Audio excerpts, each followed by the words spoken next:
काफी अच्छे अटेम्प्ट्स कर लिए तुमने 70, 75, 80, 85 plus good. If you are waiting for your SSB interview, my dear friend, hero is yet to come. उसकी entry अभी बची है and that is called normalisation. Normalisation तुम्हारा सपना तोड़ सकता है. It can all together dump your score और सड़क से उठाकर स्टार बना दूंगा मैं. सड़क. यस, देखो ये एविडेंट है, ये तुम ऑब्जर्व कर सकते हो कि नॉर्मलाइजेशन से तुम्हारे ओरिजिनल स्कोर में बहुत ज्यादा डिफरेंसेस है ना. या तो बहुत ज्यादा तुम्हारा स्कोर बढ़ सकता है या तो बहुत ज्यादा तुम्हारा स्कोर कम हो सकता है. देखो ये मैं बहुत बेसिक तरीके से भी समझाती हूँ और फिर ऑल टुगेदर एक घटिया लेवल से भी समझाऊंगी.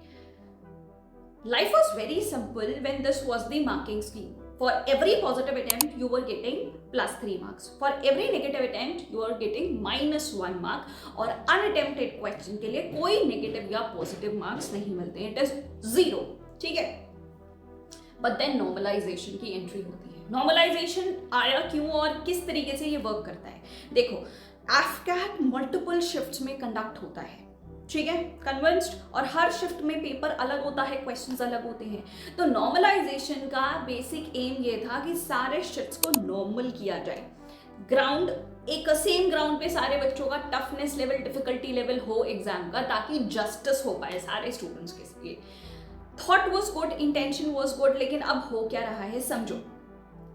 बेसिक से पहले समझाती हूँ. नॉर्मलाइजेशन में देखा जाता है कि हार्ड पेपर और इजी पेपर का लेवल सेम किया जाए. उस हिसाब से ओरिजिनल स्कोर को बढ़ाया जाता है या घटाया जाता है. Now how will you determine कि ये शिफ्ट तुम्हारा डिफिकल्ट था या इजी था.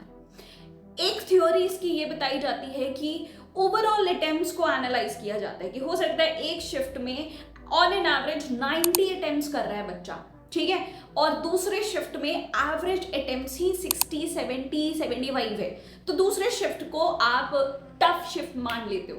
एवरेज अटेम्प्ट्स भी देखे जाते हैं और एवरेज स्कोर भी बच्चों का क्या रहा है ये भी देखा जाता है कि एक शिफ्ट में बच्चों ने बहुत अच्छा स्कोर किया है, दूसरे शिफ्ट में बच्चों ने कम स्कोर किया है. तो इस तरीके से डिफिकल्टी लेवल डिटरमाइन की जाती है.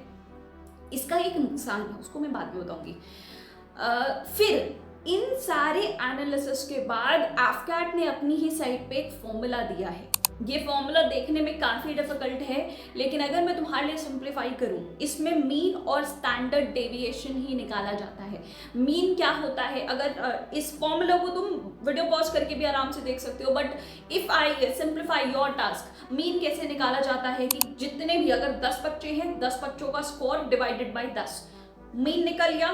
फिर स्टैंडर्ड डेविएशन. स्टैंडर्ड डेविएशन कैसे निकलेगा, एक बच्चे का स्कोर माइनस मीन का स्क्वायर प्लस दूसरे बच्चे का स्कोर माइनस मीन का स्क्वायर डिवाइडेड बाय जितने भी बच्चे अटेम्प्ट किया था पेपर, उसका square root. Yes, this is little complex, इसको बैठ के तुम गिनती कर सकते हो, बट इसी मीन और स्टैंडर्ड डेविएशन के आधार पर 0.1% लोगों का ये निकाला जाता है. तुम्हारे शिफ्ट में मीन और स्टैंडर्ड डेविएशन निकाला जाता है और फिर तुम्हारा जो ओरिजिनल स्कोर है उसके साथ इसको अकॉर्डिंगली प्लस माइनस किया जाता है. तो ये दिस इज द फॉर्मूला जो कि पब्लिकली आउट किया गया है. इस हिसाब से नॉर्मलाइजेशन ने बहुत ज्यादा स्कोर बढ़ाया भी है और घटाया भी है. लेकिन एक थ्योरी ये भी बताई जाती है कि इसमें बहुत सारे ड्रॉबैक्स हैं. जैसे फेली शिफ्ट में एक बहुत सिंपल क्वेश्चन था मॉन्यूमेंट का कि जंतर मंतर किन्होंने बनवाया. This is very simple question. दूसरे ही शिफ्ट में मॉन्यूमेंट का क्या क्वेश्चन था, स्टेटमेंट बेस्ड क्वेश्चन था कि क्या रेड फोर्ट अकबर ने बनवाया था, इसको यूनेस्को वर्ल्ड हेरिटेज साइट में कब ऐड किया गया, उसका आर्किटेक्ट कौन था. तो अभी इन दोनों क्वेश्चन का कोई कंपैरिजन नहीं है, बट स्टिल इसको मॉन्यूमेंट बेस्ड क्वेश्चन ही माना जाता है. तो पूरी ट्रांसपेरेंसी नहीं है नॉर्मलाइजेशन प्रोसेस में कि इसको टफ माना गया है या इजी माना गया है. इसीलिए देखा जाता है कि भाई अगर तुम ऐसे क्वेश्चन अटेम्प्ट करते हो, अगर तुम्हारे 2 बच्चे हैं, सेम अटेम्प्ट्स हैं, सेम पॉजिटिव सेम नेगेटिव, अगर उसने कुछ ऐसा क्वेश्चन मार्क कर दिया which is abnormally high level of question, तो नॉर्मलाइजेशन में उसके मार्क्स बहुत बढ़ जाएंगे और जो दूसरा बच्चा है उसके बहुत ज्यादा कम हो जाएंगे.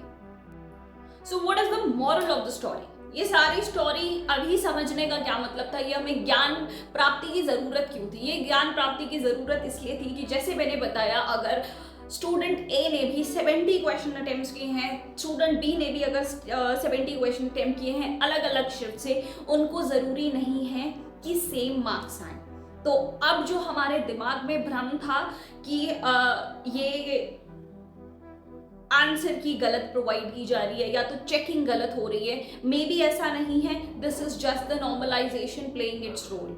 सेकेंडली, ये बात ये है कि जो तुम सेफ स्कोर दिमाग में लेके चलते हो कि यार इतने अटेम्प्ट सेफ है, इतने अटेम्प्ट सेफ है, ना, ऐसा नहीं है। नॉर्मलाइजेशन पूरा गेम बदल देगा। अगर तुम्हारा पेपर टफ है तो तुम्हारे लो स्कोर भी बढ़ के काफ़ी ज़्यादा हो जाएंगे, और अगर तुम्हारा शिफ्ट ईजी है तो तुम्हारा हाई स्कोर भी घट के कम हो जाएगा।